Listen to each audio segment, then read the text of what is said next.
I'll be real. I've rewritten the script for this darn video like 3 times already, and now it's literally Sunday night on October 21st, and I am starting to flounder. I was gonna use this self-portrait to say that I'm trans, kinda as a, hey cis people, you thought you've never met a trans person before, but joke's on you now.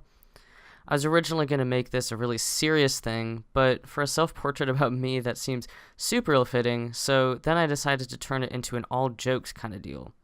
But taking into account more recent events, that also feels a little hard to do. Turns out, making light of things is difficult when your literal right to identity and safety can be stripped on a whim. So, I'm splitting this up into like 2 different parts, since identity politics is really complicated in reality, and that is too much to explain in less than 4 minutes. So, the goal is to keep this short and sweet. Great. I'm starting off with the jokes. It's pretty easy for me to come out about being trans even when it's to a bunch of all cis people, because I pass like a cis heterosexual white man. Boy, it is wild how much people will let me get away with when that's the case. The worst reactions I usually get are cis people looking at me really weird. Their eyes get like really wide and you can almost see the damage control they're trying to run in their heads. Oh, like that exact intonation. Oh, like you've just told them you don't like cheese or whatever. Their lips kind of start to do this dance as they try to figure out something to say that doesn't make them sound like they have zero idea how to respond to what you've just told them. I'll give you a hint. Transgender isn't a noun, it's an adjective. Start there. Oh, that's fine. They always look at me a little bit closer afterwards. You can just tell they're trying to see where the woman is, doing the math in their heads, trying to figure out how I function as a human person. In 1 second, I can make cis people see me as this like little strange gremlin. They know I'm supposed to be human, but how? How does it work? How do I look like this? How do I go to the bathroom? Do gremlins even do that? Everything I do after I come out as trans can be classified under gremlin activity, and that is not something they can relate to. Anyway, that's me making light of what tends to be a kind of uncomfortable situation.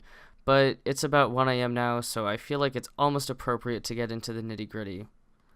To be honest, even if this stuff isn't life-threatening, it gets exhausting and still marks a larger trend of transphobia throughout the majority of the world. It's frustrating when literally 80% of cis people don't know how to deal with you and are pretty indifferent about your safety and rights as people. Like, for example, to be topical and heavily date this, a certain group of people trying to pass legislation to prevent trans people from ever being able to legally transition, which, like, basically erases trans identity and bars trans people from accessing resources specifically for, trans people. The most tiring part is that this isn't really shocking or out of the blue, but it is pretty tangible. Every trans person I know in the US has been kinda reeling, at least a little bit. Being funny and able to make people laugh is great and important, but also stuff sucks sometimes, especially when you're a pretty solid minority in a world that really likes to have this weird flex on how much of a high school bully they can be.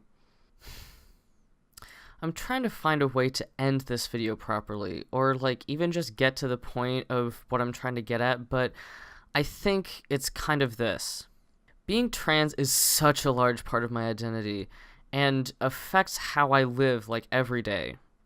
I know you as cis people will never understand it, but we do need you as allies. So, sometimes it's a good idea to check your own privilege at the door, and please show up for trans people.